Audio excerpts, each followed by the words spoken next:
복덩이가 된 돌멩이. 옛날 어느 깊은 산골짜기 외딴 마을에 형편은 몹시도 가난하지만 마음씨만은 밤하늘의 달빛처럼 환하고 고운 며느리가 살고 있었습니다. 마을 사람들은 그 며느리를 곱단이라고 불렀습니다. 곱단이네 집은 비바람을 간신히 피할 정도로 낡고 허름한 초가집이었습니다. 지붕의 볏짚은 오래되어 색이 바랬고 흙벽은 곳곳이 허물어져 한겨울이면 매서운 황소바람이 방 안으로 거침없이 밀려들어왔지요.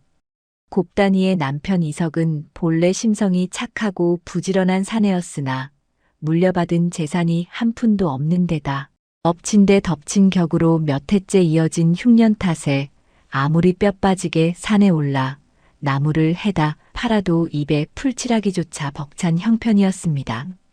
그의 겨울은 여느 해보다 훨씬 일찍 찾아왔고 유난히도 눈보라가 거세게 몰아쳤습니다.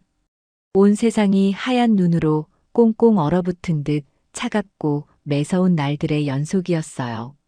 이렇게 추운 날씨가 이어지자 곱단이의 시어머니인 박할멈은 그만 깊은 병에 걸려 자리에 눕고 말았습니다.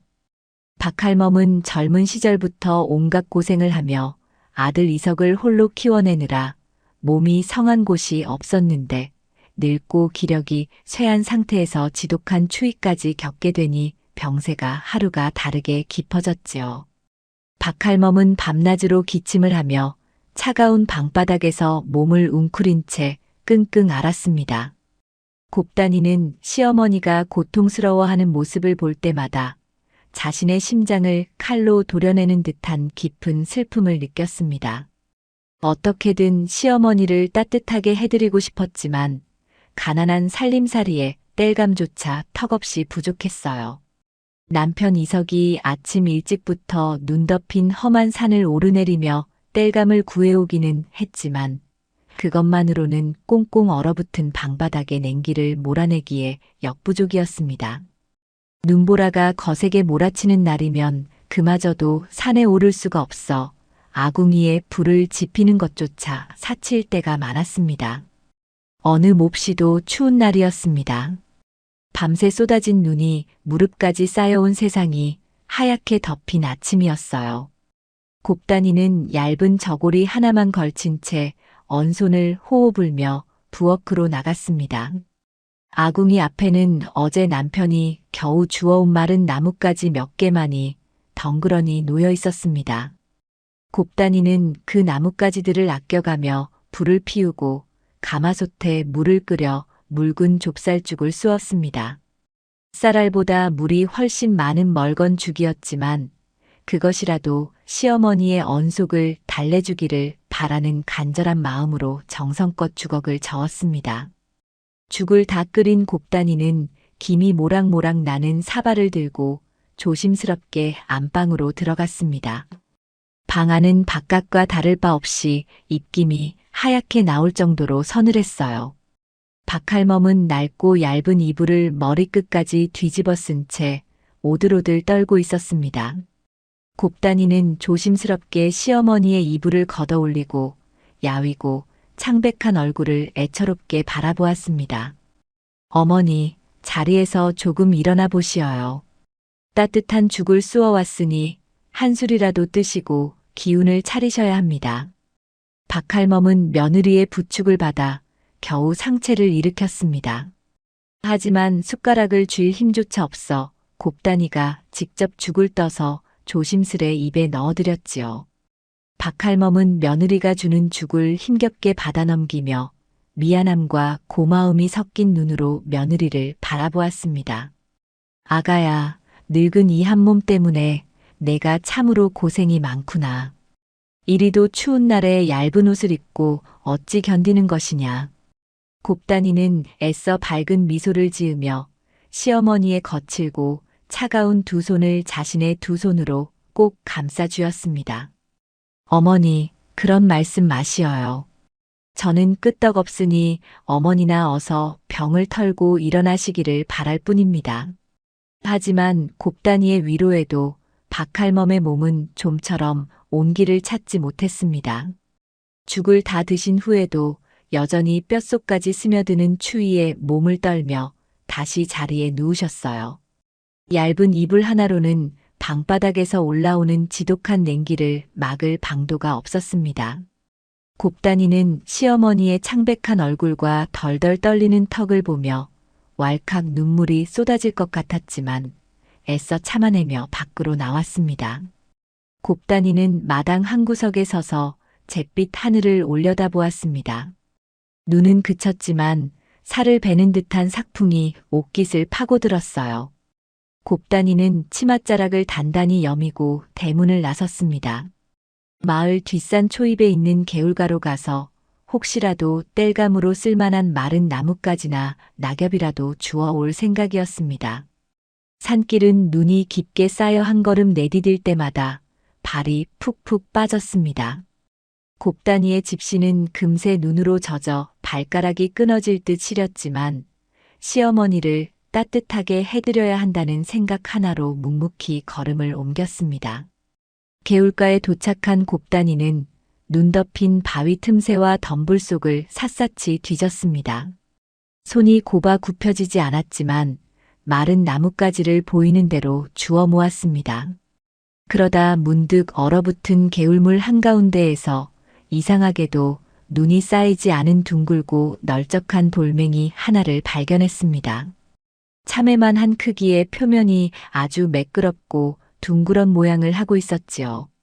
다른 돌들은 모두 얼음 속에 파묻히거나 하얀 눈을 뒤집어 쓰고 있었는데 오직 그 돌멩이만이 짙은 검은빛을 띠며 눈에 띄게 자리를 지키고 있었습니다. 곱단이는 왠지 모를 이끌림에 조심스레 얼어붙은 개울로 다가갔습니다. 꽁꽁 언 얼음 위를 미끄러지듯 걸어가 그 돌멩이를 두 손으로 집어들었지요.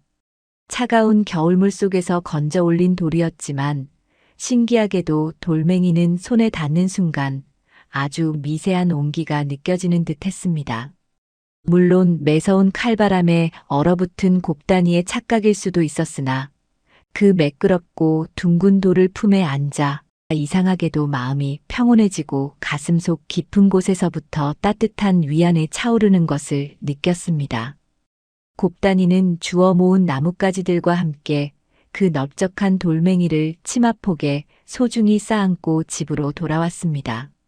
얼어붙은 손발을 녹일 틈도 없이 곧장 부엌으로 들어가 아궁이 앞에 쭈그리고 앉았습니다. 조금 주워온 나뭇가지들을 아궁이 깊숙한 곳에 밀어넣고 조심스럽게 불씨를 살려냈습니다. 매운 연기가 부엌에 가득 차오르며 곱단이의 눈물을 쏙 빼놓았지만 곱단이는 아랑곳하지 않고 후후 입김을 불어가며 불길을 키웠습니다. 불길이 어느 정도 안정적으로 타오르기 시작하자 곱단이는 치마폭에 고이 모셔두었던 그 까만 돌멩이를 꺼냈습니다. 치마로 돌에 묻은 흙과 물기를 깨끗하게 닦아낸 뒤 활활 타오르는 아궁이 불길 속 가장자리에 돌멩이를 조심스럽게 밀어 넣었습니다.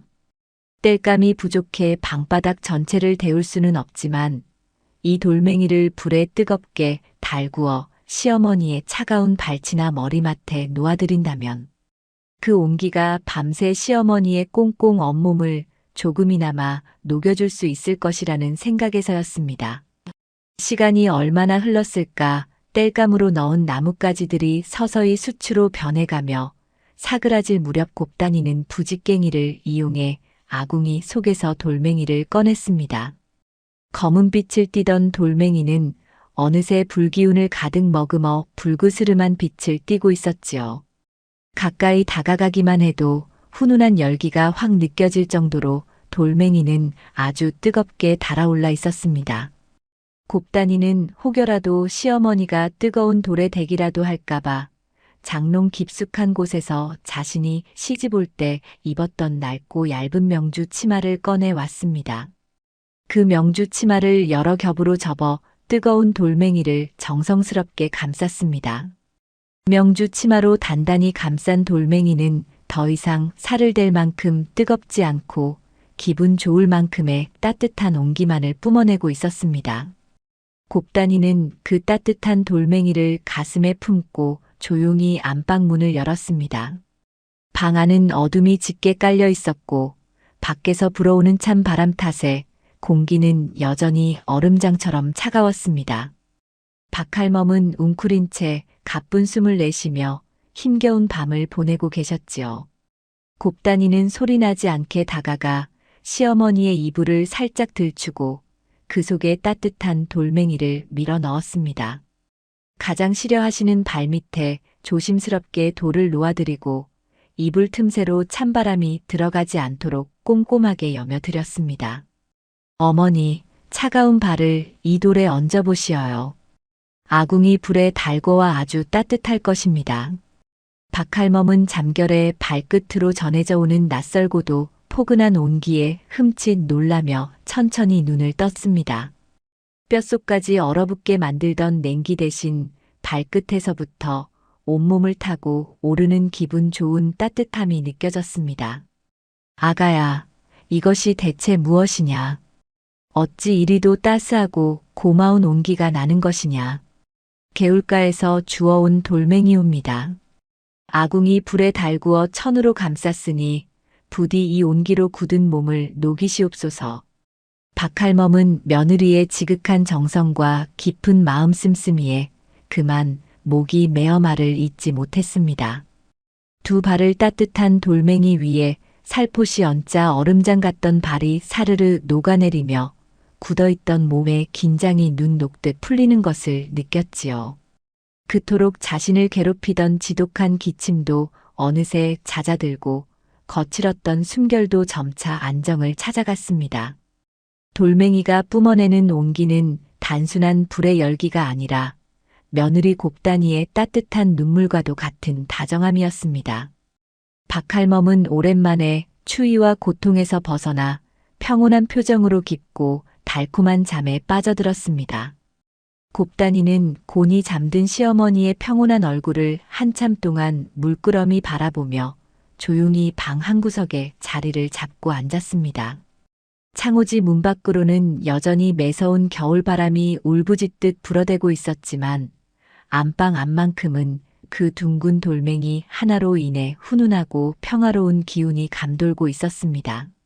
어둠이 짙게 깔려있던 기나긴 겨울밤이 서서히 물러가고 찢어진 창호지 문틈 사이로 희스름한 새벽빛이 스며들기 시작했습니다. 밤새도록 낡은 초가집을 집어삼킬 듯이 매섭게 몰아치던 삭풍도 새벽녘이 되자 한풀 꺾인 듯 조용해졌어요. 부엌 아궁이 앞 차가운 맨바닥에서 쪼그리고 앉아 새우잠을 청하던 곱단이는 뼛속까지 스며드는 한기에 몸을 부르러 떨며 힘겹게 눈을 떴습니다. 얇은 무명 치마 저고리 하나로 그 지독한 겨울밤의 추위를 견뎌내기란 참으로 고통스러운 일이었습니다. 하지만 곱단이는 자신의 시린 몸을 챙길 겨를도 없이 황급히 자리에서 일어났습니다. 간밤에 안방에 모셔둔 시어머니 박할멈의 아니가 걱정되어 한시도 마음을 놓을 수가 없었기 때문이지요. 곱단이는 굳어버린 다리를 이끌고 조심스럽게 안방으로 향했습니다. 행여나 시어머니의 단잠을 깨울까 보아 발소리조차 내지 않고 숨을 죽인 채 조용히 방문을 열었습니다. 방 안으로 들어선 곱단이는 순간 자신의 피부에 닿는 공기가 평소와 다르다는 것을 느꼈습니다. 늘 입김이 하얗게 뿜어져 나올 정도로 서늘하고 냉랭했던 방 안의 공기가 오늘따라 거짓말처럼 훈훈하고 부드러웠습니다. 마치 봄날의 따스한 햇살이 방 안가득 내려앉은 것처럼 포근한 기운이 감돌고 있었지요. 곱단이는 이상한 일이라고 생각하며 서둘러 박할멈의 잠자리로 다가갔습니다. 박할멈은 낡고 얇은 이불을 덮고 세상에서 가장 평온한 얼굴로 깊은 잠에 빠져 있었습니다. 며칠 동안 밤낮 없이 박할멈을 괴롭히며 온 집안을 울리던 그 지독한 기침 소리도 온데간데 없이 사라졌습니다. 거칠고 가빴던 숨소리는 갓난아기의 그것처럼 아주 고르고 부드러웠으며 핏기 하나 없이 창백했던 주름진 뺨에는 옅은 홍조마저 돌고 있었어요. 곱단이는 믿을 수 없는 광경에 두 눈을 비비며 시어머니의 머리맡에 조심스럽게 무릎을 꿇고 앉았습니다. 그리고는 이불 틈새로 살며시 손을 넣어 박할멈의 발치에 놓아두었던 그 명주 치맛꾸러미를 매만져 보았습니다. 놀랍게도 곱단이의 손끝에 닿은 명주 치맛꾸러미는 어젯밤 아궁이에서 막 꺼내어 감쌌을 때와 다름없이 여전히 뜨뜻한 열기를 품고 있었습니다. 밤새 차가운 위풍과 얼음장 같은 방바닥의 냉기를 고스란히 받아냈을 텐데도 돌멩이는 식기는커녕 밤새도록 시어머니의 꽁꽁 언몸을 따뜻하게 데워주고 있었던 것입니다. 곱단이는 경이로움에 가득 차 속으로 깊은 안도의 한숨을 내쉬었습니다. 자신이 개울가에서 주워온 볼품없는 돌멩이 하나가 이토록 귀한 온기를 품고 있을 줄은 꿈에도 몰랐기 때문입니다. 곱단이의 눈가에는 어느새 뜨거운 눈물이 차올라 볼을 타고 조용히 흘러내렸습니다. 그때 마당 한구석에 있는 허름한 헛간에서 잠을 자던 남편 이석이 안방으로 들어왔습니다. 이석 역시 추위에 밤잠을 설치고 일찍 일어나 어머니의 안부를 살피러 온 참이었습니다. 이석은 방문을 열자마자 느껴지는 뜻밖의 훈훈한 공기에 깜짝 놀라 눈을 동그랗게 떴습니다. 부인, 방 안이 어찌 이리도 따뜻한 것이오. 아궁이에 땔감을 잔뜩 넣고 불이라도 지핀 것이오. 이석이 낮은 목소리로 묻자 곱단이는 조용히 고개를 저으며 미소를 지었습니다. 그리고는 어젯밤 개울가에서 주워온 까만 돌멩이를 아궁이 불에 달구어 어머니의 발치에 놓아드린 일들을 차근차근 이야기해 주었습니다. 이석은 곱단이의 말을 들으며 방바닥에 놓인 명주 치맛꾸러미를 조심스레 만져보았습니다. 그의 거친 손바닥으로 전해지는 묵직하고 따스한 열기에 이석은 입을 다물지 못했습니다. 참으로 기이하고도 고마운 일이구려. 부인의 지극한 효심에 하늘이 감동하여 이런 신령한 돌을 내려주신 것이 틀림없소. 이석은 곱단이의 두 손을 덥석 맞잡으며 진심으로 고마운 마음을 전했습니다. 아내의 고운 마음씨 덕분에 어머니가 병마를 떨치고 일어날 수 있을 것이라는 희망이 생겼기 때문입니다. 부부가 소리 죽여 기쁨을 나누고 있을 때 곤히 잠들어 있던 박할멈이 스르르 눈을 떴습니다. 애비가 왔느냐? 아가야, 너도 거기 있구나. 박할멈의 목소리는 며칠 전과는 비교도 할 수 없을 만큼 또렷하고 힘이 실려 있었습니다. 이석과 곱단이는 얼른 박할멈의 곁으로 다가가 엎드렸습니다. 어머니, 밤새 평안히 주무셨습니까? 몸은 좀 어떠하신지요? 박할멈은 자리에서 천천히 상체를 일으키며 며느리를 향해 인자한 미소를 지어 보였습니다. 평소 같으면 혼자 힘으로 몸을 가누는 것조차 힘겨워했을 텐데 오늘은 누군가의 부축 없이도 거뜬히 자리에 앉으셨습니다. 이게 다 우리 착한 며느리 덕분이다. 간밤에 내가 품에 안겨준 그 따뜻한 돌멩이 덕에 10년 묵은 체증이 다 내려가고 온몸의 뼈마디가 사르르 녹는 듯 하더구나. 내 평생 이리도 달고 깊은 잠을 자본 것은 처음인 듯 싶다. 박할멈의 얼굴에는 오랜만에 활기가 돌았고 병색이 완연했던 눈빛에도 생기가 반짝였습니다. 그 모습을 바라보는 이석과 곱단이의 가슴 속에는 이루 말할 수 없는 벅찬 감동과 기쁨이 밀려왔습니다. 지독한 가난과 모진 추위 속에서도 서로를 아끼고 위하는 마음만은 잃지 않았던 이 착한 가족에게 처음으로 찾아온 작은 기적이었습니다. 날이 완전히 밝아오자 이석은 든든한 마음으로 지게를 짊어지고 산을 향해 나섰습니다. 밤새 눈이 더 내려 산길은 어제보다 훨씬 험하고 미끄러웠지만 이석의 발걸음은 깃털처럼 가벼웠습니다. 어머니의 병세가 호전되었다는 기쁨은 혹독한 추위마저도 잊게 만들 만큼 큰 힘이 되었습니다. 이석은 콧노래까지 흥얼거리며 눈 덮인 산비탈을 올랐고 신기하게도 평소에는 눈을 씻고 찾아봐도 보이지 않던 질 좋은 마른 나무들이 그날따라 곳곳에 눈에 띄었습니다. 눈보라에 꺾인 굵은 참나무 가지들도 쉽게 주울 수 있었고, 덕분에 이석은 해가 중천에 뜨기도 전에 지게 한가득 땔감을 채워 집으로 돌아올 수 있었습니다. 한편 집에 남은 곱단이는 시어머니가 드실 아침 식사를 준비하기 위해 부엌으로 향했습니다. 식사라고 해봐야 어제 끓여둔 멀건 좁쌀죽을 다시 데우는 것이 전부였지만 곱단이의 손길은 그 어느 때보다 정성스러웠습니다. 아궁이에 불을 지피기 전 곱단이는 안방에서 어제 그 까만 돌멩이를 가져왔습니다. 돌멩이는 아침이 되자 그 뜨겁던 열기를 서서히 거두고 기분 좋을 만큼의 미지근한 온기만을 품고 있었지요. 곱단이는 명주 치마를 벗겨내고 돌멩이의 본래 모습을 밝은 날빛 아래서 찬찬히 살펴보았습니다. 참외만한 크기의 타원형 돌멩이는 흠집 하나 없이 매끄러웠고 칠흑처럼 어두운 옥을 깎아 놓은 듯 은은한 윤기가 흘렀습니다. 겉보기에는 그저 흔한 냇가의 돌과 다를 바 없었지만 손바닥으로 전해지는 묘한 기운은 결코 평범한 돌이 아님을 말해주고 있었습니다. 곱단이는 깨끗한 물을 떠와서 돌멩이의 표면을 정성껏 닦아냈습니다. 돌을 닦는 동안 곱단이의 거칠고 갈라진 손등에 돌멩이의 매끄러운 표면이 스칠 때마다 신기하게도 얼어붙었던 손의 통증이 가라앉고 상처가 아물어가는 듯한 기분이 들었습니다. 점심 무렵 지게 한가득 땔감을 짊어지고 돌아온 이석은 마당에 나무를 부리며 환하게 웃었습니다. 부인, 오늘은 운수 대통인 날이요. 산에 오르자마자 질 좋은 땔감들이 지천으로 널려 있지 않겠소. 며칠은 좋게 뗄 수 있는 양이니 당분간 추위 걱정은 한시름 놓아도 될 것 같소.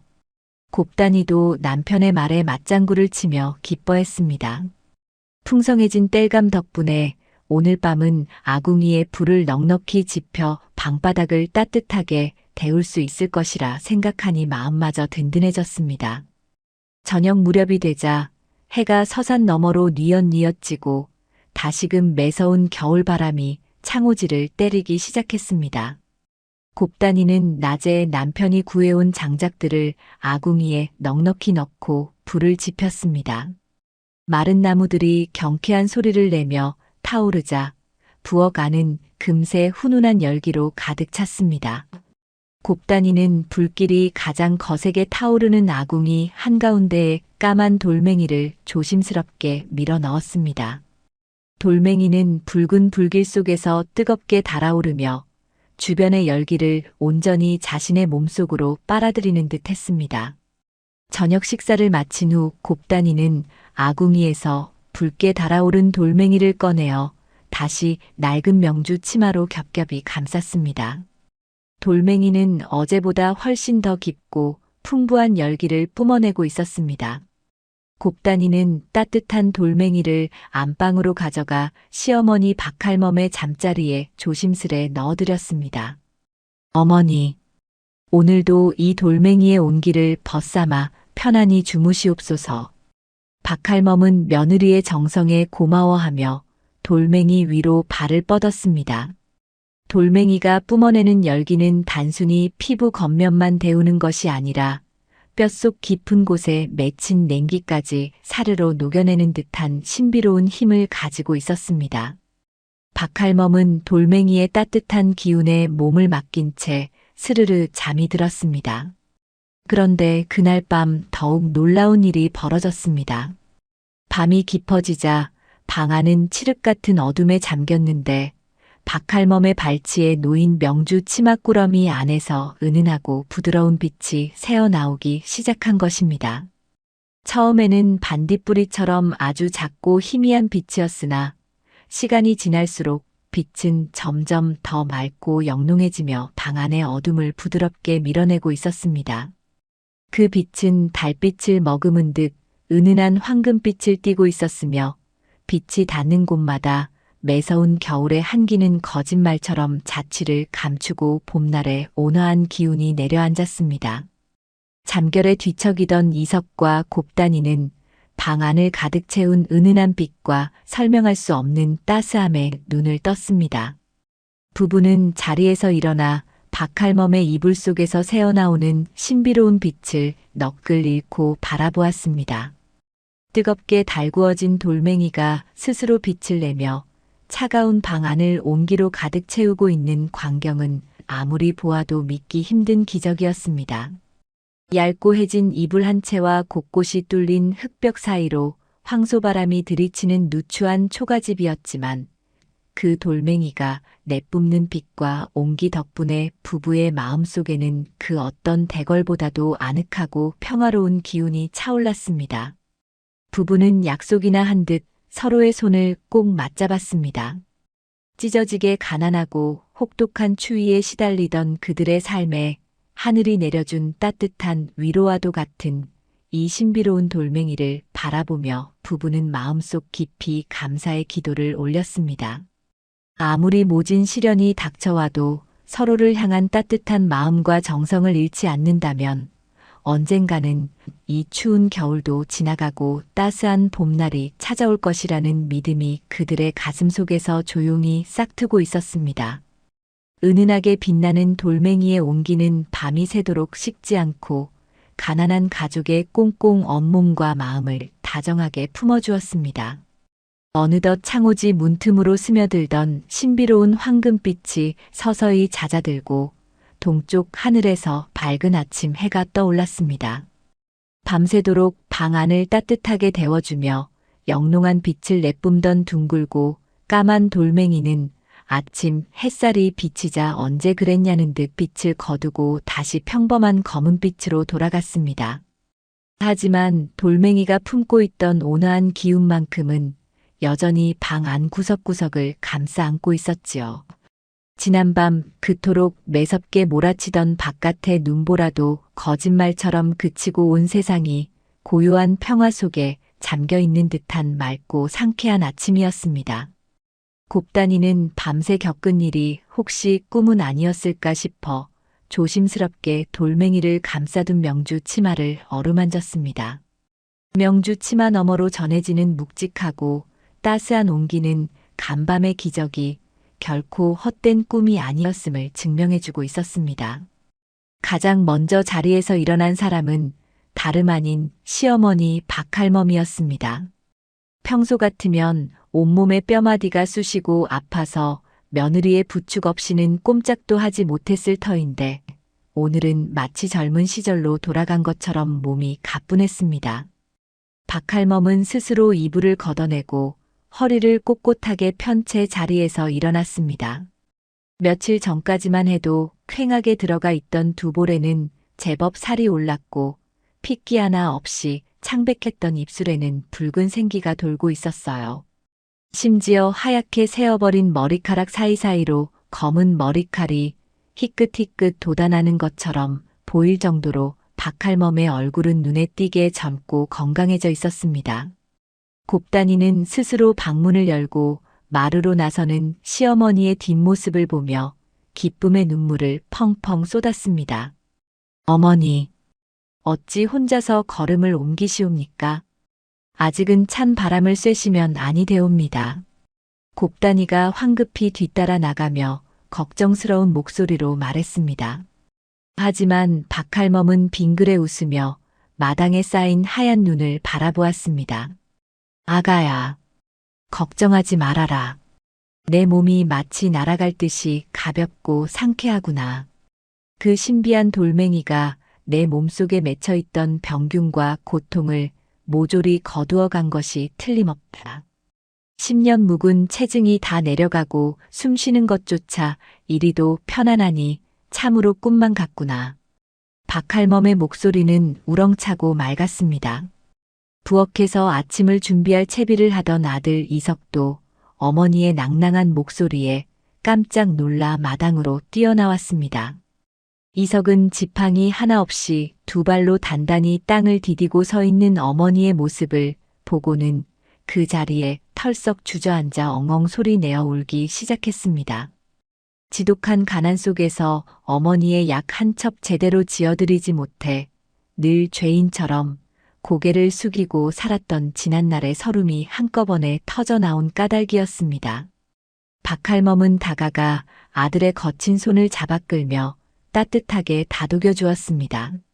온 가족이 마당에 모여 기쁨의 눈물을 흘리는 사이 아침 햇살은 이들의 허름한 초가집 위로 유난히 눈부시게 쏟아져 내리고 있었습니다. 기적은 그것으로 끝이 아니었습니다. 곱단이는 시어머니가 완쾌하신 것에 감사하며 오늘 아침만큼은 조금 더 정성스러운 식사를 준비하고 싶었습니다. 부엌으로 들어간 곱단이는 습관처럼 텅 빈 쌀독을 열어보았습니다. 어제 마지막 남은 좁쌀을 싹싹 긁어 죽을 쑤었으니 도간에는 개미 새끼 한 마리 지나갈 양식조차 남아있지 않은 것이 당연했습니다. 곱단이는 혹시나 쌀독 구석에 눌어붙은 찌끄러기라도 있을까 싶어 손을 깊숙이 집어넣었습니다. 그런데 그 순간 곱단이의 손끝에 무언가 차갑고 부드러운 알갱이들이 한가득 만져졌습니다. 소스라치게 놀란 곱단이가 쌀독 안을 들여다보았을 때 그곳에는 믿을 수 없는 광경이 펼쳐져 있었습니다.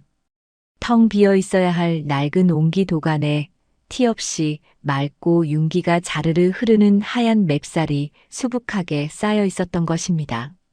방금 도정을 마친 것처럼 눈부시게 하얀 쌀알들은 은은한 단내를 풍기며 쌀독 입구까지 찰랑찰랑 차올라 있었습니다.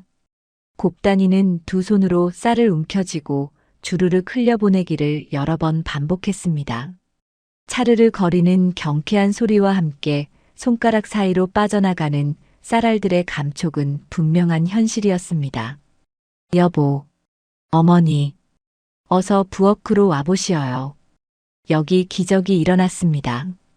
곱단이의 다급하고 떨리는 부름에 이석과 박할멈이 황급히 부엌으로 달려왔습니다. 두 사람은 쌀독에 가득 찬 하얀 맵쌀을 보고는 입을 다물지 못했습니다. 이석은 떨리는 손으로 쌀을 한 움큼 쥐어 자신의 볼에 비벼보기도 하고 입에 넣어 오독오독 씹어보기도 했습니다. 입안 가득 퍼지는 고소하고 달콤한 쌀의 맛에 이석의 두 눈에서는 또다시 굵은 눈물방울이 뚝뚝 떨어졌습니다. 곱단이는 이 믿기지 않는 일이 어젯밤 아궁이에 넣어두었던 그 까만 돌멩이와 관련이 있을 것이라 생각했습니다. 아침에 안방에서 돌멩이를 가져와 부엌 한 구석 쌀독 옆에 잠시 내려놓았었는데 그 돌멩이의 신비로운 기운이 텅 빈 쌀독을 풍성하게 채워준 것이 분명했습니다. 곱단이는 경건한 마음으로 돌멩이를 조심스럽게 쓸어안고 고개를 숙여 깊은 감사의 인사를 올렸습니다. 하늘이 그들의 착한 마음씨와 극진한 효심을 어여삐 여겨 혹독한 가난에서 벗어날 수 있도록 복덩이를 내려주신 것이라 믿어 의심치 않았습니다. 그날 아침 곱단이네 집 부엌에서는 참으로 오랜만에 밥 짓는 냄새가 진동했습니다. 좁쌀이나 보리가 섞이지 않은 온전한 흰쌀밥이 가마솥 안에서 보글보글 끓어오르며 구수하고 달큼한 냄새를 온 집안에 풍겼습니다. 아궁이에서 타오르는 장작불 소리마저 흥겨운 노래처럼 들렸습니다. 곱단이는 갓 지은 하얀 쌀밥을 꾹꾹 눌러 담아 시어머니와 남편의 상에 올렸습니다. 비록 반찬이라고는 지난 가을에 담가둔 짠지 몇 조각과 맑은 간장이 전부였지만 윤기가 흐르는 고봉밥 하나만으로도 진수성찬이 부럽지 않았습니다. 박할멈은 숟가락 가득 쌀밥을 떠서 입에 넣고는 천천히 씹으며 행복한 미소를 지었습니다.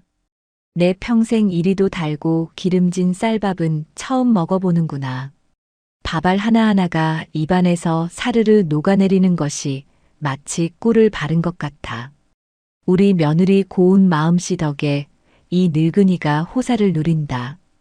이성 역시 눈물을 훔치며 밥그릇을 깨끗하게 비워냈습니다. 모처럼 배불리 밥을 먹은 새 식구의 얼굴에는 가난의 그늘 대신 따스하고 환한 화색이 돌았습니다. 돌멩이 하나가 가져다준 온기와 양식은 이들의 고단했던 삶을 송두리째 바꾸어 놓고 있었습니다. 든든하게 아침 식사를 마친 후 이석은 마당으로 나와 기지개를 켰습니다. 그런데 문득 이상한 점이 눈에 띄었습니다. 어젯밤까지만 해도 무릎 높이까지 푹푹 빠질 정도로 마당에 두껍게 쌓여있던 눈이 곱단이네 집 주변만 동그랗게 녹아내려 맨땅을 드러내고 있었습니다. 더욱 놀라운 것은 꽁꽁 얼어붙어 있어야 할 흙바닥 여기저기에서 파릇파릇한 새싹들이 고개를 내밀고 있다는 사실이었습니다. 한겨울에는 도무지 볼 수 없는 냉이와 달래 같은 봄나물들이 기적처럼 돋아나 짙은 향기를 내뿜고 있었어요. 집 주변을 둘러싼 허름한 돌담을 경계로 바깥은 여전히 눈보라가 휩쓸고 간 하얀 겨울 왕국이었지만 담장 안쪽은 마치 봄의 정령이 다녀간 듯 따스하고 생명력이 넘치는 봄날의 풍경이 펼쳐져 있었습니다. 곱단이와 박할멈도 마당으로 나와 이 놀라운 광경을 목격하고는 탄성을 내질렀습니다. 곱단이는 흙을 조심스레 헤치고 도단한 냉이를 캐어 향을 맡아보았습니다. 진동하는 쌉싸름하고 향긋한 냄새가 코끝을 찌르며 가슴속까지 시원하게 만들어주었습니다. 까만 돌멩이가 뿜어내는 생명의 기운이 집안의 공기를 데우고 양식을 만들어내는 것을 넘어 꽁꽁 언 땅에 생명을 불어넣어 계절의 순리마저 바꾸어 놓은 것입니다. 가족들은 이 신령스러운 돌멩이를 집안의 가장 깨끗하고 소중한 곳인 안방 윗목에 고이 모셔두고 매일 아침 정화수를 떠올리며 감사한 마음을 표하기로 했습니다. 하지만 기쁨과 평화가 가득한 곱단이네 집과는 달리 담장 너머의 세상에는 시기와 욕심이 서서히 꿈틀대기 시작하고 있었습니다. 곱단이네 집에서 그리 멀지 않은 곳에 기와집을 크게 짓고 사는 최부자라는 자가 있었습니다. 최부자는 마을의 농과 밭을 절반 이상 차지하고 있으면서도 가난한 사람들의 피눈물을 쥐어짜 재산을 불리는 아주 고약하고 탐욕스러운 노인이었습니다. 소작농들에게는 턱없이 높은 소작료를 거두어 드리고 조금이라도 빚을 지면 한겨울에도 가차없이 쫓아내는 피도 눈물도 없는 사람이었지요. 그날 오후 최 부자는 머슴 마당쇠를 대동하고 마을을 순찰하듯 걷고 있었습니다. 따뜻한 갑옷을 여러 겹 껴입고 목도리까지 칭칭 감았음에도 파고드는 삭풍의 코끝이 빨갛게 얼어붙은 최 부자는 심기가 몹시 불편했습니다. 가난한 자들이 추위와 배고픔에 떨고 있는 모습을 보며 우월감을 느끼는 것이 그의 유일한 낙이었기에 그는 눈 쌓인 초가집들을 이리저리 기웃거렸습니다. 그러다 우연히 곱단이네 집 앞을 지나치게 된 최 부자는 걸음을 멈추고 두 눈을 의심했습니다. 온 마을이 하얀 눈에 파묻혀 죽은 듯 고요한데 유독 다 쓰러져가는 곱단이네 초가집 지붕 위에는 눈이 하나도 쌓여있지 않았습니다. 게다가 허물어진 담장 너머로 살짝 보이는 마당의 흙은 따스한 봄볕을 받은 듯 촉촉하게 젖어 있었고 그 사이로 파릇파릇한 풀꽃들이 피어 있는 것이 아닙니까? 설상가상으로 곱단이네 집 굴뚝에서는 구수한 쌀밥 짓는 냄새와 함께 따스한 연기가 모락모락 피어오르고 있었습니다. 최 부자는 킁킁거리며 냄새를 맡고는 탐욕스럽게 눈을 번뜩였습니다. 이보아라. 마당쇠야. 저 다 썩어가는 이석이네 놈의 집구석에서 어찌 이 귀한 쌀밥 냄새가 진동을 하는 것이냐. 게다가 한겨울에 지붕에 눈이 녹고 마당에 새싹이 돋다니 필시 저 집 안에 무슨 요망한 보물이 숨겨져 있는 것이 틀림없다. 마당쇠도 까치발을 들고 곱단이네 집을 훔쳐보며 고개를 갸웃거렸습니다. 날이 말씀이 100번 지당하시옵니다. 엊그제까지만 해도 땔감이 없어 박할멈이 얼어 죽게 생겼다며 동네방네 곡소리가 났었는데 오늘 보니 아주 봄날 신선 노름이 따로 없사옵니다. 최 부자의 마음속에는 당장이라도 곱단이네 집 문을 박차고 들어가 그 비밀을 캐내고 보물이 있다면 모조리 빼앗고 싶은 검은 욕심이 활활 타오르기 시작했습니다. 그는 쥐새끼처럼 날카로운 눈초리로 곱단인의 집을 한참 동안 노려보다가 음흉한 미소를 지으며 입맛을 다셨습니다. 그리고는 꿍꿍이를 숨긴 채 발걸음을 돌려 자신의 으리으리한 기와집으로 향했습니다. 가난하지만 정직하게 살아온 곱단인의 가족에게 찾아온 따스한 기적의 향기가 탐욕스러운 이웃의 코끝을 건드리며 고요하던 산골 마을에 알 수 없는 불안한 그림자가 조금씩 드리워지고 있었습니다. 창호지 문 밖으로는 어느새 다시 굵은 눈발이 흩날리기 시작했지만 안방 윗목에 모셔진 까만 돌멩이는 가족들의 평온한 웃음소리를 들으며 변함없이 은은하고 다정한 온기를 내뿜고 있었습니다.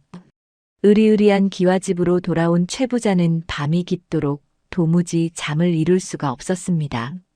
방 안에는 화로가 여러 개 놓여 있어 후끈후끈한 열기가 가득했고 덮고 있는 이불은 최고급 비단으로 지어 한기가 스며들 틈이 없었지만 그의 마음속에는 탐욕이라는 이름의 시커먼 불길이 걷잡을 수 없이 타오르고 있었기 때문입니다.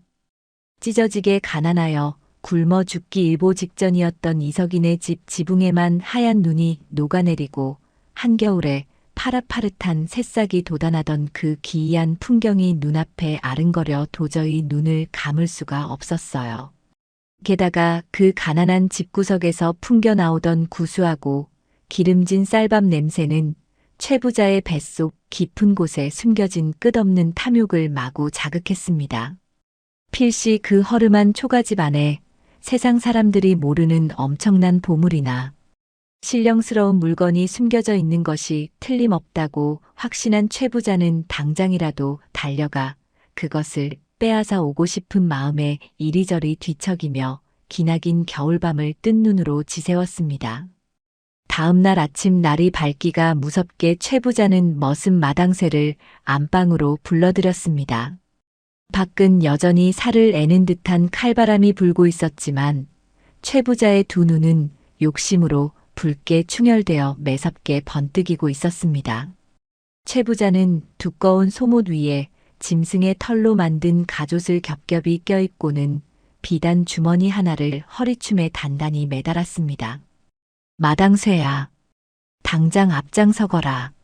어제 보았던 이석인의 집으로 가서 그 요망한 기운의 정체가 무엇인지 샅샅이 뒤져볼 참이다. 마당쇠는 굽신거리며 몽둥이 하나를 집어들고 최 부자의 뒤를 따랐습니다.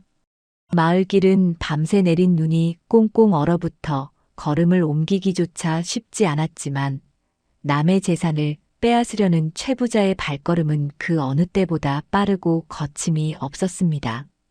이윽고 두 사람은 곱단인의 집 살인문 앞에 도착했습니다. 역시나 곱단인의 집 주변만은 눈이 녹아 질척였고 담장 너머로는 훈훈한 기운이 아지랑이처럼 피어오르고 있었지요. 최 부자는 턱짓으로 마당쇠에게 신호를 보냈고 마당쇠는 주저없이 다 낡아빠진 살인문을 발로 걷어차며 거칠게 마당으로 들이닥쳤습니다. 이리 오너라. 최 부자 어르신께서 행차하셨다. 마당쇠의 우렁차고 험악한 고함 소리에 부엌에서 아침을 짓고 있던 곱단이와 마당을 쓸고 있던 이석이 화들짝 놀라 뛰어나왔습니다. 방 안에서 평온하게 쉬고 계시던 박할멈도 놀란 가슴을 부여잡고 방문을 열었습니다. 이석은 엉겁결에 허리를 깊이 숙이며 최 부자를 맞이했습니다. 아니, 최 부자 어르신. 이 이른 아침부터 이 누추한 곳에는 어인 행차시옵니까? 최 부자는 이석의 인사는 본체만체하고는 코를 킁킁거리며 마당 한가운데를 가로질러 성큼성큼 걸어 들어갔습니다. 마당 한구석에 도단한 달래와 냉이를 짓밟으며 안방 쪽으로 다가가는 그의 얼굴에는 음흉한 미소가 번져 있었어요.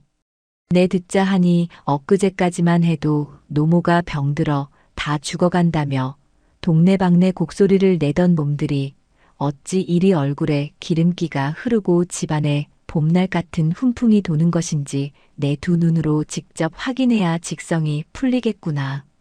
최 부자는 신발도 벗지 않은 채 성큼 마루 위로 올라서서는 다짜고짜 안방 문을 활짝 열어젖혔습니다.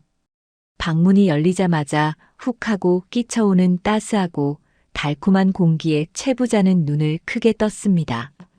밖은 숨을 쉴 때마다 콧속이 쩍쩍 얼어붙는 지독한 한겨울인데 안방 안은 마치 춤삼월 호시절의 꽃밭 한가운데 서 있는 것처럼 따사롭고 평화로웠기 때문입니다.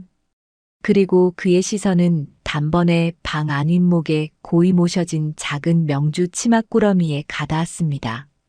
치마 틈새로 은은하게 새어나오는 영롱한 빛과 그 주변을 감싸고 있는 비현실적인 온기는 그 누구라도 범상치 않은 보물임을 한눈에 알아볼 수 있을 만큼 신비로웠습니다. 최 부자의 입에서 헛바람을 들이켜는 소리가 났습니다. 그는 흑발로 방 안까지 성큼성큼 들어와 윗목에 놓인 돌멩이를 향해 손을 뻗었습니다. 저것이 무엇이냐?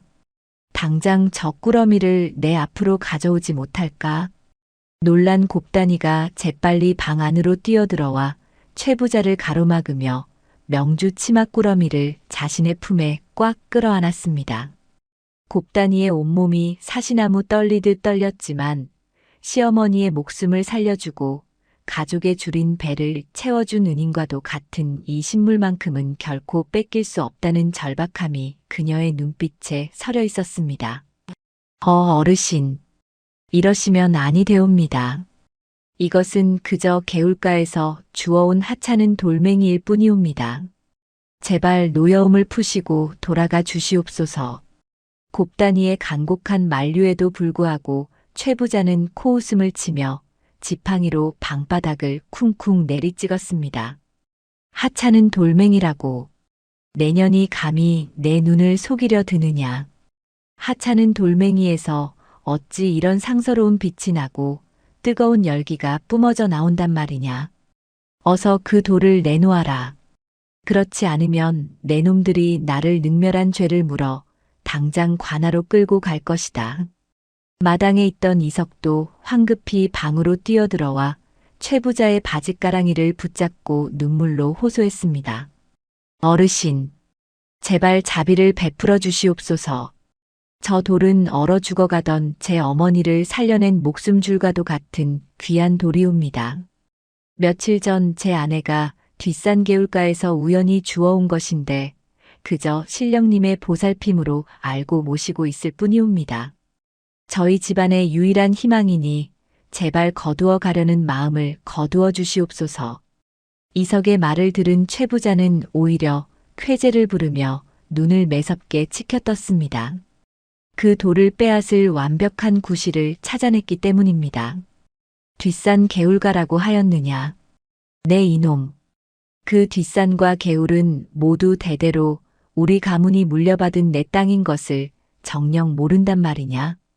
내 땅에서 나온 물건이니 그 돌멩이 또한 당연히 나의 소유건을 내 놈들이 감히 남의 재산을 도둑질하고도 혓바닥이 그토록 길단 말이냐. 억지 중에 억지였으나 온 마을의 권력을 쥐고 흔드는 최 부자의 윽박지름 앞에서는 그 어떤 논리도 통하지 않았습니다.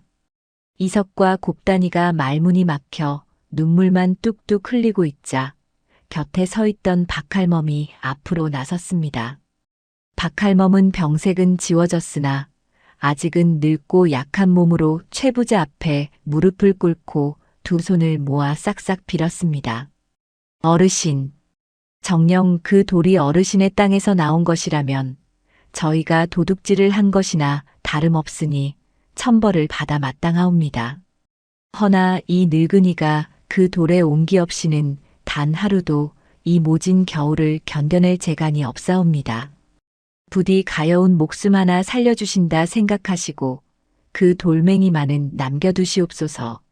저희 내외가 평생토록 어르신 댁의 밭을 무상으로 일구어 그 은혜를 갚겠나이다. 박할멈의 애절한 눈물과 호소는 바위라도 녹일 만큼 처절했지만 최 부자의 심장은 얼음장보다 더 차갑고 딱딱했습니다. 최 부자는 오히려 귀찮다는 듯이 발길질을 하여 박할멈을 매몰차게 밀어냈습니다. 박할멈이 힘없이 방바닥에 쓰러지자 이섭과 곱단이는 비명을 지르며 어머니를 부축했습니다. 에잇, 시끄럽다. 마당쇠야, 무얼 하고 있느냐. 당장 저 계집의 품에서 내 보물을 빼앗아 오지 못할까? 최 부자의 호통이 떨어지기가 무섭게 마당쇠가 몽둥이를 치켜들고 방 안으로 뛰어들었습니다. 마당쇠는 어머니를 부축하느라 정신이 없는 이석을 어깨로 거칠게 밀쳐내고는 곱단이의 품으로 달려들었습니다. 곱단이는 명주 치마 꾸러미를 빼앗기지 않으려 안간힘을 쓰며 발버둥 쳤지만 가녀린 여인의 힘으로 건장한 마당쇠를 당해낼 수는 없었습니다.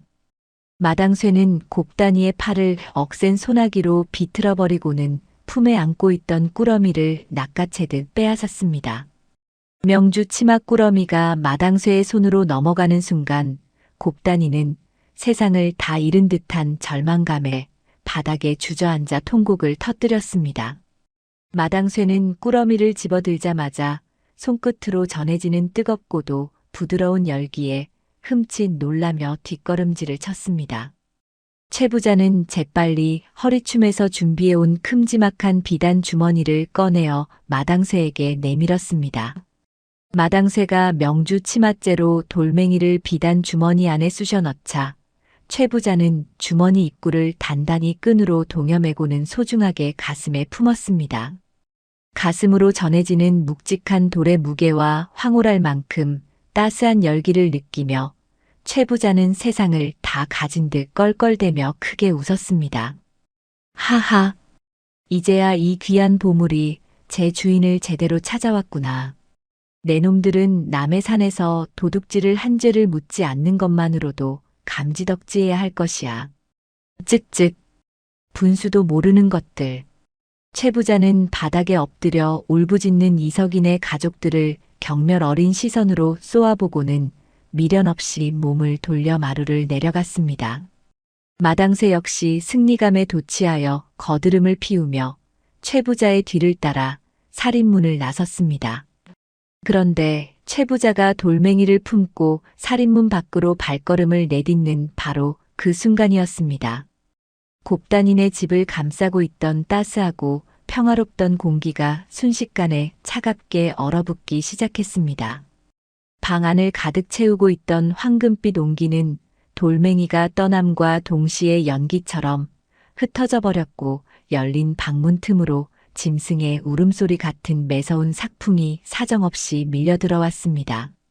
마당 여기저기에 돋아나 짙은 향기를 뿜어내던 달래와 냉이들은 살을 베는 듯한 찬 바람에 닿자마자 시커멓게 타들어가며 그 자리에서 꽁꽁 얼어붙어 바스러졌습니다. 지붕 위를 녹였던 온기도 온데간데 없이 사라지고 잿빛 하늘에서는 다시 굵고 차가운 눈발이 쏟아져 내리기 시작했습니다. 부엌살독에 가득 차올랐던 눈부시게 하얀 맵쌀들은 본래의 텅 빈 독으로 돌아갔고 가마솥에서 끓어오르던 밥 짓는 열기마저 차갑게 식어버렸습니다. 마치 한여름 밤의 달콤한 꿈에서 깨어난 것처럼 곱단이네 집은 다시 지독하게 가난하고 처절하게 추운 원래의 낡고 허름한 초가집으로 되돌아가 버린 것입니다. 순식간에 들이닥친 지독한 냉기에 박할멈은 다시 기침을 토해내며 몸을 웅크렸고 곱단이와 이석은 얼어붙은 방바닥에 엎드려 서로를 끌어안은 채 하염없이 눈물만 흘렸습니다.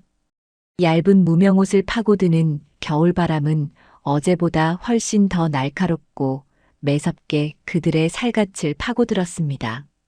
돌멩이가 남겨주었던 그 찰나의 온기와 풍요로움이 너무나도 크고 따뜻했기에 다시 찾아온 가난과 추위의 고통은 곱단이네 가족의 가슴을 더욱 시리게 도려내는 듯했습니다. 반면 비단 주머니를 가슴에 품고 눈길을 헤치며 돌아가는 최 부자의 발걸음은 춤이라도 출 듯 가벼웠습니다.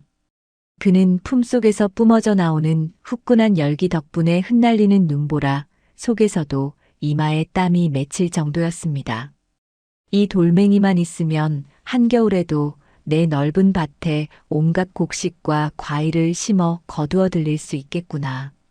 눈보라가 치는 한겨울에 수박과 참외를 키워 한양의 임금님께 진상한다면 나는 세상에서 가장 높은 벼슬자리에 오르고 남부럽지 않은 엄청난 재물을 손에 쥐게 될 것이다. 하하. 최 부자의 머릿속은 온통 까만 돌멩이를 이용해 자신의 재산을 산더미처럼 불리고 권력을 탐할 헛된 망상으로 가득 차 있었습니다. 그는 가슴속의 주머니를 더욱 꽉 끌어안으며 서둘러 자신의 대궐 같은 기와집을 향해 걸음을 재촉했습니다. 눈보라는 쉴 새 없이 몰아치며 탐욕스러운 노인의 발자국을 하얗게 지워가고 있었고 온 길을 빼앗긴 가난한 초가집에서는 슬프고도 처절한 가족들의 울음소리만이 차가운 겨울바람 속에 흩어지고 있었습니다. 최 부자는 비단 주머니를 가슴에 꽉 품은 채 헐떡이며 자신의 으리으리한 대궐 같은 기와집으로 돌아왔습니다. 밖은 여전히 살을 베는 듯한 매서운 눈보라가 치고 있었지만 그의 이마에는 탐욕으로 달아오른 뜨거운 땀방울이 송글송글 맺혀 있었지요. 대문에 들어서자마자 그는 안방으로 쏜살같이 달려가 방문을 걸어 잠그고는 누구도 들이지 말라며 마당쇠에게 엄한 호통을 쳤습니다.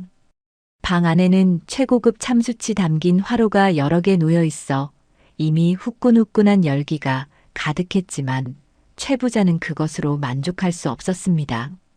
그는 방 한가운데에 최고급 비단 방석을 깔고 그 위에 떨리는 손으로 명주 치마 꾸러미를 조심스럽게 올려놓았습니다.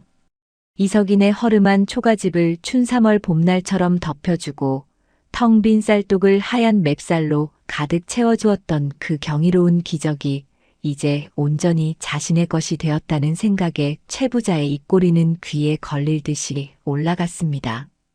최 부자는 숨을 죽이고 명주 치마를 한 겹씩 벗겨내기 시작했습니다. 드디어 매끄럽고 까만 돌멩이가 그 모습을 드러냈고 최 부자는 두 눈을 크게 뜨고 황금빛 온기가 뿜어져 나오기를 기다렸습니다. 하지만 참으로 이상한 일이었습니다. 곱다니의 품에 안겨 있을 때만 해도 세상을 다 녹일 듯 훈훈한 열기와 영롱한 빛을 내뿜던 돌멩이는 최 부자의 방에 놓이자마자 마치 죽은 생명처럼 차갑고 어두운 빛으로 가라앉아 버렸습니다. 황금빛은커녕 돌멩이의 표면에는 시퍼런 성에가 끼기 시작했고 방 안에 훈훈했던 공기마저 순식간에 서늘하게 식어가는 듯 했습니다. 최 부자는 당황하여 두 손으로 돌멩이를 감싸쥐며 온기를 끌어내려 안간힘을 썼습니다.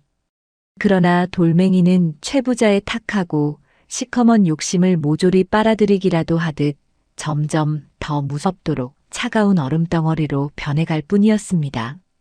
그 돌멩이는 본래 맑고 선한 마음을 가진 이의 정성과 사랑에만 반응하는 하늘의 신물이었습니다. 자신보다 시어머니를 먼저 생각했던 곱다니의 지극한 효심과 헌신적인 사랑이 닿았을 때는 생명을 살리는 따뜻한 봄 기운을 내뿜었지만 남의 것을 탐내고 약한 자를 짓밟는 최 부자의 악독한 탐욕과 마주하자 돌멩이는 그 어떤 겨울의 삭풍보다도 잔인하고 지독한 냉기로 응징을 시작한 것입니다. 돌멩이에서 뿜어져 나온 시퍼런 냉기는 순식간에 방 안의 화로 불을 모조리 꺼뜨리고 방바닥을 꽁꽁 얼려버렸습니다. 화려한 비단 병풍과 비싼 가구들 위로 하얀 서리가 두껍게 내려앉았고 최 부자가 내쉬는 숨결마저 허공에서 얼어붙어 바닥으로 툭툭 떨어질 지경이 되었습니다.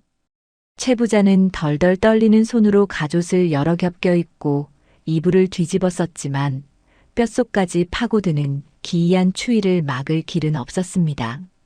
그가 평생토록 긁어모았던 재물과 권력은 이 압도적인 자연의 응징 앞에서 한낱 무용지물에 불과했습니다.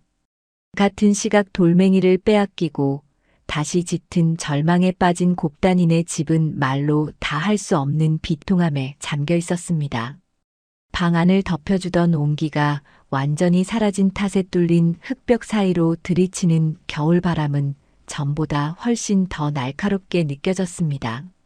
얇은 이불 하나의 의지에 세 식구가 서로의 체온을 나누며 부둥켜 안고 있었지만 얼음장처럼 차가운 방바닥에 냉기는 그들의 가여운 몸을 가차없이 얼려가고 있었지요.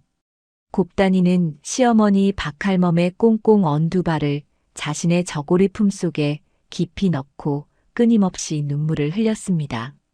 자신이 힘이 부족하여 시어머니를 살릴 유일한 희망을 빼앗겼다는 죄책감에 곱단이의 가슴은 천 갈래 만 갈래로 찢어지는 듯 했습니다. 어머니, 소박한 기적조차 지켜내지 못한 이 못난 며느리를 용서하시옵소서. 제 목숨을 바쳐서라도 어머니를 따뜻하게 해드려야 했는데 제 죄가 참으로 깊고 무겁습니다. 곱단이의 서러운 통곡 소리가 어두운 방 안을 가득 채웠습니다. 곁에 있던 이석도 아내의 등을 쓰다듬으며 소리 없이 뜨거운 눈물만 흘렸습니다. 하지만 박할멈은 가쁜 숨을 몰아쉬면서도 며느리의 젖은 뺨을 거칠고 차가운 손으로 다정하게 어루만져 주었습니다. 아가야, 자책하지 말아라.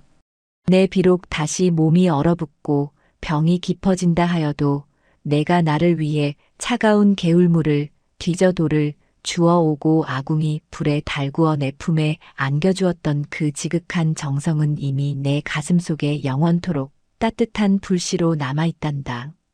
그 요망한 돌멩이가 뿜어내던 열기보다 나를 진정으로 살게 한 것은 바로 내 그 곱고 다정한 마음씨였음을 내 어찌 모르겠느냐. 남의 것을 탐내어 강제로 빼앗아간 자는 결코 그 온기를 누리지 못할 것이니 우리는 그저 우리의 선한 마음을 잃지 말고 이 고비만 잘 넘기면 되는 것이다. 박할멈의 떨리지만 단단한 목소리는 곱단이와 이석의 얼어붙은 마음을 부드럽게 감싸 안았습니다. 그들은 모진 추위와 굶주림 속에서도 서로를 원망하지 않고 오직 서로의 아픔을 먼저 보듬어 안았습니다. 곱단이네 가족이 서로의 체온을 나누며 흘린 진실하고 따뜻한 눈물 방울들은 얼어붙은 방바닥에 떨어져 조용히 스며들었고 비록 눈에 보이는 황금빛 온기는 사라졌을지언정 그들의 가슴 속에는 그 어떤 맹추위도 앗아갈 수 없는 숭고하고 강력한 사랑의 불꽃이 활활 타오르고 있었습니다. 한편 으리으리한 기와집 안에서 돌멩이가 뿜어내는 저주의 냉기에 갇힌 최 부자는 극한의 고통 속에서 미쳐가고 있었습니다. 냉기는 안방을 넘어 최 부자의 집 전체로 퍼져나갔습니다. 곳간에 가득 쌓아두었던 소작농들의 피와 땀이 밴 곡식들은 돌처럼 단단하게 얼어붙어 먹을 수 없는 폐기물이 되어버렸고 마당에 메어둔 소와 돼지들은 추위를 견디지 못하고 모두 쓰러졌습니다. 견디다 못한 하인들과 마당쇠마저 살 길을 찾아 뿔뿔이 도망쳐버렸고 거대한 대궐 같은 기와집에는 오직 최 부자 홀로 남아 얼음 지옥의 형벌을 고스란히 견뎌야만 했습니다.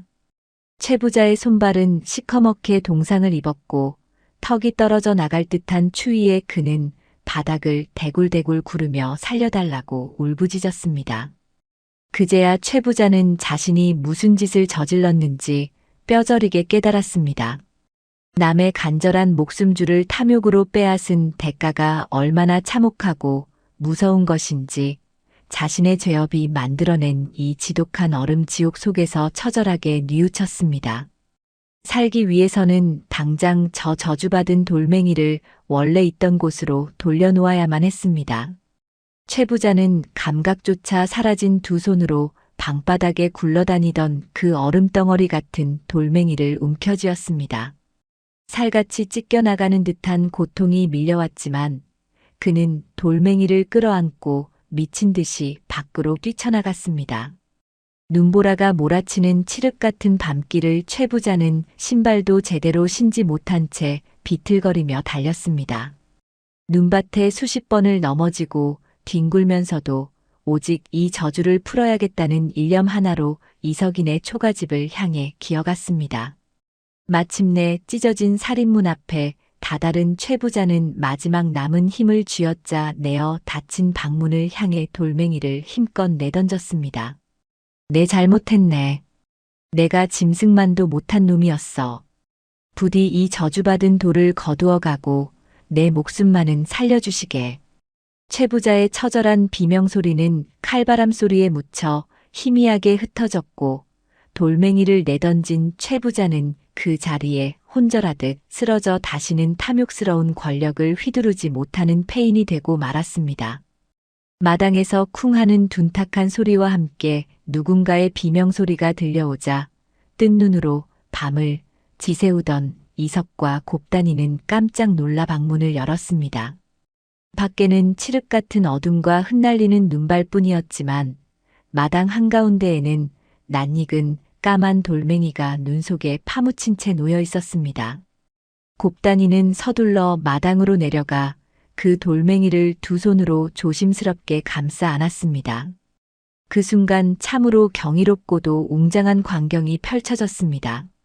최 부자의 손에서는 그토록 지독한 냉기와 죽음을 뿜어내던 돌멩이가 곱단이의 따뜻하고 선한 손길이 닿자마자 거짓말처럼 차가운 기운을 단숨에 거두어들였습니다.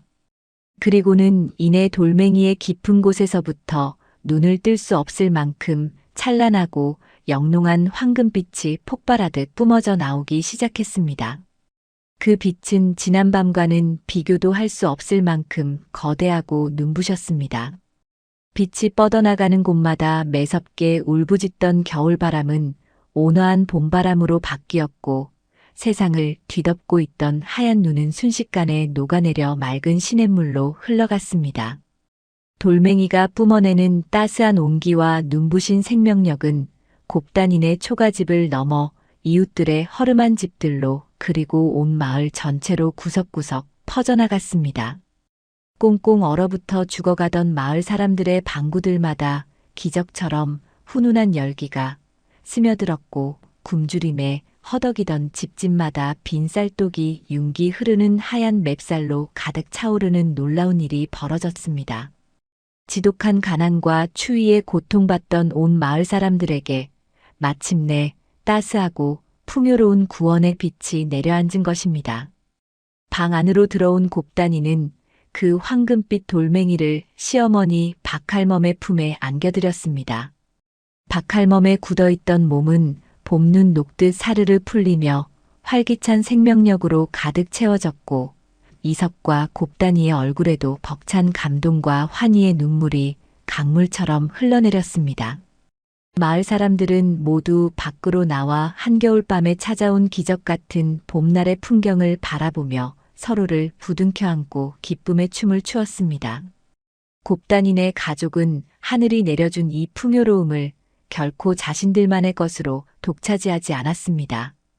그들은 넘쳐나는 쌀로 매일같이 따뜻한 밥을 지어 마을의 배고픈 이웃들과 함께 나누었고 돌멩이의 온기를 필요로 하는 병든 이웃들을 집으로 정성껏 모셔와 보살폈습니다. 시간이 흘러 마을을 덮쳤던 혹독한 겨울이 완전히 물러가고 진짜 자연의 봄이 찾아왔을 때 그 신비로운 까만 돌멩이는 자신이 해야 할 일을 모두 마쳤다는 듯 조용히 빛과 온기를 거두고 다시 평범한 냇가의 돌멩이로 돌아갔습니다. 더 이상 쌀독을 채워주지도 방바닥을 덮여주지도 않았지만 곱단이네 가족과 마을 사람들은 전혀 슬퍼하지 않았습니다. 이미 그들의 가슴 속에는 돌멩이가 남겨주고 간 굳건한 희망과 서로를 아끼고 의지하는 진정한 사랑의 온기가 듬뿍 자리 잡고 있었기 때문입니다. 곱단이네 가족은 다시 평범한 일상으로 돌아가 부지런히 땀 흘려 일하며 밭을 일구었고 마을 사람들과 서로 돕고 나누며 누구보다도 행복하고 평화로운 삶을 살아갔습니다. 깊은 산골짜기 외딴 마을에 전해져 내려오는 이 이야기는 오랜 세월이 지난 후에도 사람들의 입에서 입으로 전해지며 큰 가르침을 남겼습니다. 춥고 어두운 고난의 시간 속에서 우리의 삶을 지탱하고 기적을 만들어내는 가장 강력한 힘은 하늘에서 뚝 떨어진 신비로운 보물이 아니라 어떤 시련 속에서도 변치 않고 서로를 긍휼히 여기며 아낌없이 내어주는 다정하고 따뜻한 사람의 마음이라는 사실을 말입니다. 매서운 겨울밤 시어머니의 시린 발을 녹여주려던 며느리의 작은 정성 하나가 온 마을을 살리는 거대한 기적의 불씨가 되었듯이 우리들 마음속에 피어난 선한 사랑의 불꽃은 세상 그 어떤 지독한 추위와 어둠도 거뜬히 녹여낼 수 있는 가장 아름답고 눈부신 영혼의 빛이었습니다.